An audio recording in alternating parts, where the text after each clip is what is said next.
ನಮಸ್ಕಾರ ರೈತ ಬಾಂಧವರ ಗ್ರೇಪ್ ಮಾಸ್ಟರ್ ಯೂಟ್ಯೂಬ್ ಚಾನಲ್ಗೆ ಆತ್ಮೀಯ ಸ್ವಾಗತ.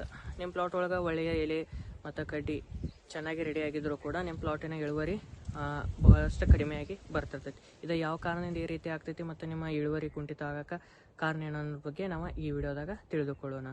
ನಿಮ್ಮ ಮಣ್ಣಿನ ಅಥವಾ ಜಮೀನಿನ ಪ್ರಕಾರ ಒಂದೇ ಸಮನಾಗಿರ್ತೈತಿ. ನಿಮ್ಮ ಬಾಜು ಪ್ಲಾಟಿನ ರೈತರಿಂದ ಎಕರೆಗೆ 5 ಟನ್ ಬೇದಾನ ಅಥವಾ ಮೊಳಕಾಗ್ತಿತ್ತಂದ್ರೆ ನಿಮ್ಮ ಪ್ಲಾಟ್ನಾಗ 2.5 ರಿಂದ 3 ಟನ್ ಎಕರೆಗೆ ಇಳುವರಿ ಬರ್ತಿರ್ತೈತಿ. ಈ ರೀತಿ ಆಗಕ್ಕೆ ಕಾರಣ ಏನು ಮತ್ತು ಇದನ್ನು ಪರಿಹಾರ ಯಾವ ರೀತಿ ಮಾಡ್ಕೋಬೇಕು ಅನ್ನೋದ್ರ ಬಗ್ಗೆ ನಾವು ಈ ವಿಡಿಯೋದಾಗ ತಿಳಿದುಕೊಳ್ಳೋಣ. ಈ ರೀತಿ ಆಗಕ್ಕೆ ಕಾರಣಗಳು ಭಾಳಷ್ಟು ಅದಾವು. ಇದನ್ನು ಒಂದೊಂದಾಗಿ ಪಾಯಿಂಟ್ಗಳನ್ನ ನಾವು ತಿಳಿದುಕೊಂಡಂತ ಹೋಗೋಣ. ಈಗಾಗಲೇ ನಾನು ಇದರ ಬಗ್ಗೆ ವಿಡಿಯೋ ಮಾಡಿದ್ನಿ, ಆದರೆ ಅದನ್ನ ಇನ್ಸ್ಟಾಗ್ರಾಮ್ ಮತ್ತು ಫೇಸ್ಬುಕ್ ಒಳಗೆ ಪಬ್ಲಿಷ್ ಮಾಡಲಾಗಿತ್ತು. ಆದ ಕಾರಣದಿಂದ ನಾನು ಮತ್ತೊಮ್ಮೆ ಇದರ ಬಗ್ಗೆ ವಿಡಿಯೋ ಮಾಡತ್ತೀನಿ. ಅದಕ್ಕೆ ಮತ್ತು ಇದಕ್ಕೆ ಸ್ವಲ್ಪ ಚೇಂಜಸ್ ಆಗ್ಬೋದು. ಆ ವಿಡಿಯೋ ಮಾಡಲು ಸ್ವಲ್ಪ ಚೇಂಜಸ್ ಆಗ್ತೈತಿ. ಆದ ಕಾರಣದಿಂದ ಇವಾಗ ನಾವು ಪ್ರಮುಖವಾಗಿ ಒಂದೊಂದು ಅಂಶಗಳನ್ನ ತಿಳಿದುಕೊಂತ ಹೋಗೋಣ. ನೀವು ಎಲ್ಲ ರೀತಿಯ ಮ್ಯಾನೇಜ್ಮೆಂಟ್ ಒಳ್ಳೆಯದಾಗಿ ಮಾಡಿರ್ತೀರಿ, ಗೊಬ್ಬರ ನಿರ್ವಹಣೆ ಸರಿಯಾಗಿ ಮಾಡಿರ್ತೀರಿ, ನಿಮ್ಮ ಪ್ಲಾಟ್ನಾಗ ಭಾಳಷ್ಟು ಚೆನ್ನಾಗಿ ಎಲೆನೂ ಇರ್ತಾವೆ, ಆ ಕಡ್ಡಿನೂ ಭಾಳಷ್ಟು ಚೆನ್ನಾಗಿ ರೆಡಿಯಾಗಿರ್ತಾವೆ. ಆದರೂ ಕೂಡ ನಿಮ್ದು ಪ್ಲಾಟ್ನಾಗ ಇಳುವರಿ ಭಾಳಷ್ಟು ಕಮ್ಮಿ ಆಗ್ತಿರ್ತೈತಿ.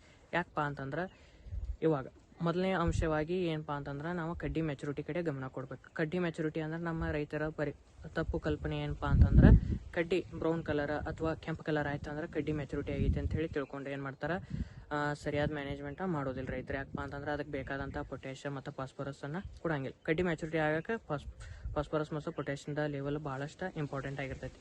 ಆದ್ರೆ ನಮ್ಮ ರೈತರ ಕಲ್ಪನೆ ಏನು ಮಾಡ್ತಾರೆ, ಆಲ್ರೆಡಿ ಕಡ್ಡಿ ಕೆಂಪಾಗ್ಯಾವು ನಾನು ಅಂತರು, ಮತ್ತು ನಾ ಅದಕ್ಕೆ ಫಾಸ್ಫರಸ್ ಮತ್ತು ಪೊಟ್ಯಾಶ್ ಕೊಡಲಿ ಅಂಥೇಳಿ ಇದನ್ನೊಂದು ಉಳಿತಾಯ ಮಾಡ್ಕೊಳಕ್ಕೆ ಏನು ಹೋಗ್ತಾರಲ್ಲ, ಇದರಿಂದ ನಿಮ್ಮ ಪ್ಲಾಟ್ನಾಗ ಮೇಜರಾಗಿ ಸಮಸ್ಯೆ ಕಂಡು ಬರ್ಬೋದು. ಇದೊಂದು ಮೊದಲನೇ ಅಂಶ. ಈ ರೀತಿ ಯಾಕೆ ಆಗ್ತೈತಪ್ಪ ಅಂತಂದ್ರೆ ಬ್ರೌನ್ ಕಲರ್ ಅಥವಾ ಕಡ್ಡಿ ಆಟೋಮೆಟಿಕ್ಲಿ ಕಲರ್ ಯಾವ ಕಾರಣದಿಂದ ಬರ್ತೈತೆ ಅಂದ್ರೆ ನಿಮ್ಮ ಪ್ಲಾಟ್ನಾಗ ನೀರಿನ ಕೊರತೆ ಇತ್ತಂದ್ರೆ ಏನಾಗ್ತೈತಿ, ಪ್ಲಾಟ್ ಸ್ಟ್ರೆಸ್ ಒಳಗೆ ಬಿದ್ದ ಕಡ್ಡಿ ಮ್ಯಾಚುರಿಟಿ ಆಗ್ಬೋದು. ಇದೊಂದು ಕಾರಣ ಮೇನಾಗಿ. ಮತ್ತು ಎರಡನೇ ಕಾರಣ ಏನಪ್ಪ ಅಂತಂದ್ರೆ 60 ರಿಂದ 70 ದಿವಸಿನ ಸ್ಟೇಜ್ ಒಳಗೆ ಇರ್ತೈತಿ ನಿಮ್ಮ ಪ್ಲಾಟ್. ಅಂದ್ರೆ ಏಪ್ರಿಲ್ ಚಾಟ್ನಿ ಆದ ನಂತರ ಮೊದಲಿನ ಅಡಿಪಾಯ ಏನಪ್ಪ ಅಂತಂದ್ರೆ ಏಪ್ರಿಲ್ ಚಾಟ್ನಿ ಒಳಗೆ ನೀವು ಯಾವ ರೀತಿ ವ್ಯವಸ್ಥಾಪನೆ ಮಾಡ್ಕೊಂಡಿರ್ತಿರಲ್ಲ ಅದರ ಪ್ರಕಾರ ನಿಮ್ಮ ಪ್ಲಾಟ್ನಾಗ ಅಕ್ಟೋಬರ್ದಾಗ ಗೊನೆ ಹೆಚ್ಚಾಗಿ ಬಿಡೋ ಸಾಧ್ಯತೆ ಇರ್ತೈತಿ. ನೀವು ಮ್ಯಾನೇಜ್ಮೆಂಟ್ ಯಾವ ರೀತಿ ಏಪ್ರಿಲ್ ಒಳಗೆ ಮಾಡ್ಕೊಂಡಿರ್ತಿರಲ್ಲ ಚೆನ್ನಾಗಿ ಆಲ್ಮೋಸ್ಟ್ ಎಲ್ಲ ಏಪ್ರಿಲ್ ಒಳಗೆ ಜಾಸ್ತಿಯಾಗಿ ಮ್ಯಾನೇಜ್ಮೆಂಟ್ ಮಾಡ್ಬೇಕು. ಯಾಕಪ್ಪ ಅಂತಂದ್ರೆ ಅದೇ ಮೇನ್ ಅಡಿಪಾಯ ಆಗಿರ್ತೈತಿ. ಆದ ಕಾರಣದಿಂದ ಎಲ್ಲ ರೈತರು ಏನು ಮಾಡ್ತಾರೆ, ಜಾಸ್ತಿಯಾಗಿ ಹೋಗಿ ಅಕ್ಟೋಬರ್ದಾಗ ಜಾಸ್ತಿ ಎಫರ್ಟ್ ಹಾಕಿ ಜಾಸ್ತಿ ಪ್ಲಾಟಿನ ಕೇರ್ ಮಾಡಕ್ಕೆ ಹೋಗ್ತಾರೆ. ಆ ಟೈಮ್ದಾಗ ಮಾಡೋದ್ರಿಂದ ಯಾವುದೇ ರೀತಿಯ ಗುಣಿಗಳು ನಿಮಗೆ ಜಾಸ್ತಿಯಾಗಿ ಸಿಗೋದಿಲ್ಲ. ಯಾಕಪ್ಪ ಅಂತಂದ್ರೆ ಮೇನ್ ಅಡಿಪಾಯನ ಏಪ್ರಿಲ್ ಒಳಗೆ ಇರ್ತೈತಿ. ಏಪ್ರಿಲ್ ಒಳಗೆ ನೀವು ಎಷ್ಟು ವ್ಯವಸ್ಥಿತವಾಗಿ ವ್ಯವಸ್ಥಾಪನೆ ಮಾಡ್ತಿರಲ್ಲ ನಿಮ್ಮ ಪ್ಲಾಟಿಂದ, ಅದರಿಂದ ನಿಮಗೆ ಜಾಸ್ತಿಯಾಗಿ ಕ್ವಾಲಿಟಿ ಅಥವಾ ನಿಮಗೆ ಒಳ್ಳೆಯ ಗೊನೆ ಬರೋಕೆ ಇಂಪ್ರೂವ್ಮೆಂಟ್ ಆಗ್ತೈತಿ. ಆದ ಕಾರಣದಿಂದ ಎಲ್ಲರೂ ಜಾಸ್ತಿಯಾಗಿ ಏಪ್ರಿಲ್ ಒಳಗೆ ಜಾಸ್ತಿಯಾಗಿ ಕೇರ್ ಮಾಡಬೇಕಾಗ್ತೈತಿ. ಇವಾಗ ಏನು ಮಾಡ್ತಾರೆ, ನಿಮ್ಮ ಪ್ಲಾಟ್ 60 ರಿಂದ 70 ದಿವಸಿನ ಸ್ಟೇಜ್ ಅಥವಾ 50 ರಿಂದ 60 ದಿವಸಿನ ಸ್ಟೇಜ್ ಇರ್ತೈತಿ ಏಪ್ರಿಲ್ ಒಳಗೆ. ಆ ಹಂತದೊಳಗೆ ಏನಾಗ್ತೈತಿ, ಒಮ್ಮೆ ಮೋಡ ಕವಿದ ವಾತಾವರಣ ಬರ್ತೈತಿ. ಯಾಕಪ್ಪ ಅಂತಂದ್ರೆ ನೀವು ಏಪ್ರಿಲ್ ಒಳಗೆ ಏನು ಚಾಟ್ನಿ ಮಾಡಿರ್ತೀರಿ ಅದೇ ಎಂಟ್ರೆನ್ಸ್ ಮೇ ಜೂನ್ ಒಳಗೆ ಬಂತಂದ್ರೆ ಏನಾಗ್ತೈತಿ, ಮೋಡ ಕವಿದ ವಾತಾವರಣ ಇರ್ತೈತಿ. ಇದರಿಂದ ಏನಾಗ್ತೈತಿ, ಪ್ಲಾಟಿಗೆ ದ್ಯುತಿ ಸಂಶ್ಲೇಷಣ ಕ್ರಿಯೆ ಸರಿಯಾಗಿ ಆಗೋದಿಲ್ಲ. ಯಾಕಪ್ಪ ಅಂತಂದ್ರೆ ಸೂರ್ಯ ಪ್ರಕಾಶನ ಸರಿಯಾಗಿ ಎಲೆಗಳಿಗೆ ಸಿಗ್ತಿರಲ್ಲ. ಆದ ಕಾರಣದಿಂದ ಇದೊಂದು ಮೇಜರ್ ಕಾರಣ ಆಗ್ತೈತಿ. ಈ ಹಂತದೊಳಗೆ ನಿಮ್ಮ ಪ್ಲಾಟ್ನಾಗ ತ್ರಿಪ್ಸ ಮತ್ತು ಮಿಲಿಬಗ್ನ ತೊಂದರೆ ಕಂಡು ಬರ್ತಂದ್ರೆ ಇದರಿಂದ ಏನಾಗ್ತೈತಿ, ದ್ಯುತಿ ಸಂಶ್ಲೇಷಣ ಕ್ರಿಯೆ ಸರಿಯಾಗಿ ಆಗದೇ ಇರಲು ಕಾರಣದಿಂದ ಕೂಡ ನಿಮ್ಮ ಪ್ಲಾಟ್ನಾಗ ಸ್ಟೋರೇಜ್ ಜಾಸ್ತಿಯಾಗಿ ಆಗೋದಿಲ್ಲ.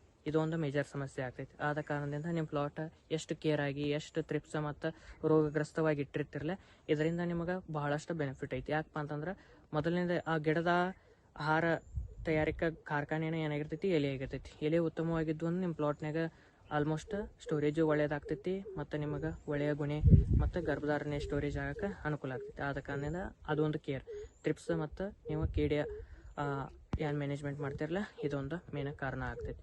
ಇದಾದ ನಂತರ ಏನಾಗ್ತೈತಿ, 90 ರಿಂದ 110 ದಿವಸಿನ ಸ್ಟೇಜ್ ಅಂದ್ರೆ ಡೈರೆಕ್ಟ್ ಕಡ್ಡಿ ರೆಡಿ ಆಗಿರ್ತಾವೆ, ಬ್ರೌನ್ ಕಲರ್ ಆಗಿರ್ತಾವೆ. ಆ ಹಂತದೊಳಗೆ ಏನು ಮಾಡ್ತೀರಿ, ಜಾಸ್ತಿಯಾಗಿ ದಟ್ಟನೆ ಆದ ಕಡ್ಡಿಯನ್ನು ಕಾಯ್ತೀರಿ. ಇದರಿಂದ ಏನಾಗ್ತೈತಿ, ಒಳಗೆ ಭಾಳಷ್ಟು ದಟ್ಟನೆ ಆಗದಿರೋದ್ರಿಂದ ಒಳಗೆ ಸರಿಯಾದ ಗಾಳಿ ಆಡೋದಿಲ್ಲ ಮತ್ತು ನಿಮಗೆ ಒಳ್ಳೆಯ ಸೂರ್ಯಪ್ರಕಾಶ ಎಲ್ಲ ಕಡ್ಡಿಗಳಿಗೆ ಸಿಗೋದಿಲ್ಲ. ಇದೊಂದು ಮೇನ್ ಕಾರಣ ಆಗ್ತೈತಿ. ಇದರಿಂದ ಏನಾಗ್ತೈತಿ, ನಿಮ್ಗೆ ಕಡ್ಡಿ ಸರಿಯಾಗಿ ಮ್ಯಾಚುರಿಟಿ ಆಗೋದಿಲ್ಲ ಮತ್ತು ಗಾಳಿ ಆಡದೇ ಇರೋದ್ರಿಂದ ಏನಾಗ್ತೈತಿ, ಎಲೆಗಳು ಹಳದಿಯಾಗಿ ಉದುರಾಕ ಸ್ಟಾರ್ಟ್ ಮಾಡ್ತಾವೆ. ಇದೊಂದು ಮೇಜರ್ ಕಾರಣ ಆಗ್ಬೋದು. ಈ ರೀತಿಯ ಇಷ್ಟ ಪ್ರಮುಖ ಅಂಶಗಳು ಅದಾವು. ಮತ್ತು ಏನು ಮಾಡ್ತಾರೆ, ಜಾಸ್ತಿಯಾಗಿ ಏಪ್ರಿಲ್ ಒಳಗೆ ರೂಟಿನ ಬಗ್ಗೆ ಕೇರೆ ಮಾಡೋದಿಲ್ಲ. ನಮ್ಮ ರೈತರು ಏನು ಮಾಡ್ತಾರೆ, ಡೈರೆಕ್ಟಾಗಿ ಅಕ್ಟೋಬರ್ ಒಳಗೆ ಬಂದ ಚಾಟ್ನಿ ಮಾಡೋದು ಇನ್ನೂ ಒಂದು 20-30 ಅಥವಾ ಒಂದು ತಿಂಗಳು ಇರ್ತಾನೆ ಜಾಸ್ತಿಯಾಗಿ ಫಾಸ್ಫರಿಕ್ ಆ್ಯಸಿಡ್ ರೂಟ ಹುಮಿಕ್ ಆಸಿಡ್ ಬರೋಕ್ಕೆ ಸ್ಟಾರ್ಟ್ ಮಾಡ್ತಾರೆ. ಅಂದ್ರೆ ರೂಟ್ ಡೆವಲಪ್ಮೆಂಟ್ ಈಗ ಮಾಡ್ಕೋಬೇಕಂತೇಳಿ. ಮೇನ್ ಅಡಿಪಾಯ ಏನಿರ್ತೈತಿ, ಏಪ್ರಿಲ್ ಒಳಗೆ ನೀವು ಎಷ್ಟು ಮ್ಯಾನೇಜ್ಮೆಂಟ್ ಮಾಡಿರ್ತೀರಿ, ಅವಾಗ ಎಷ್ಟು ರೂಟ್ ಡೆವಲಪ್ಮೆಂಟ್ ಮಾಡ್ಕೊಂಡಿರ್ತೀರಿ, ಅದರಿಂದ ಈಗ ಅಕ್ಟೋಬರ್ ಒಳಗೆ ನಿಮ್ಗೆ ಬೆನಿಫಿಟ್ ಸಿಗ್ತಿರ್ತೈತಿ. ಇದೊಂದು ಮೇನ್ ಕಾರಣ ಆಗ್ತೈತಿ. ಜಾಸ್ತಿಯಾಗಿ ಎಫರ್ಟ್ಸ್ ಏನು ಮಾಡ್ಬೇಕು ನೀವೆಲ್ಲ ಏಪ್ರಿಲ್ ಒಳಗೆ ಮಾಡ್ಕೋಬೇಕು. ಮತ್ತು ಜಾಸ್ತಿಯಾಗಿ ಬೇರ್ ಮುಖಾಂತರ ಸಿಲಿಕಾನ್ ಅಥವಾ ಮ್ಯಾಗ್ನೀಷಿಯಂ ಸಲ್ಫೇಟ್ ಎಷ್ಟು ನೀಡ್ತಿರ್ತಿರಲ್ಲ, ಅದರಿಂದ ನಿಮ್ಮ ಪ್ಲಾಟ ಬಹಳಷ್ಟು ಹೆಲ್ತಿಯಾಗಿರ್ತೈತಿ. ಮತ್ತು ನೀವು ಮ್ಯಾಲ್ ಸಿಂಪರಣೆ ಮುಖಾಂತರ ಏನು ಮಾಡ್ತಿರ್ತಿರಲ್ಲ, ಕಾಂಬಿ, ಮ್ಯಾಗ್ನೀಷಿಯಂ ಸಲ್ಫೇಟ್, ಅಲ್ಗಾಮಿಡ್ಸ್ ಈ ರೀತಿಯ ಸಿವಿಡ್ಗಳನ್ನ ಯೂಸ್ ಮಾಡೋದ್ರಿಂದ ಕೂಡ ನಿಮ್ಮ ಪ್ಲಾಟ್ನಾಗ ಒಳ್ಳೆಯ ದ್ಯುತಿ ಸಂಶ್ಲೇಷಣ ಕ್ರಿಯೆ ಆಗೋದ್ರಿಂದ ನಿಮ್ಮ ಗಡ್ಡೆ ಒಳಗೆ ಸ್ಟೋರೇಜ್ ಆಗಕ್ಕೆ ಅನುಕೂಲ ಆಗ್ತೈತಿ. ಇದಿಷ್ಟು ಇಳುವರಿಯ ಬಗ್ಗೆ ಮಾಹಿತಿ ಇತ್ತು. ವಿಡಿಯೋ ಇಷ್ಟ ಆಗೋದಲ್ಲಿ ಲೈಕ್ ಮಾಡಿರಿ, ಶೇರ್ ಮಾಡಿರಿ ಮತ್ತು ಕಾಮೆಂಟ್ ಮಾಡಿರಿ. ಮತ್ತು ಮುಂದಿನ ವಿಡಿಯೋದಾಗ ಭೇಟಿಯಾಗೋಣ. ನಮಸ್ಕಾರ.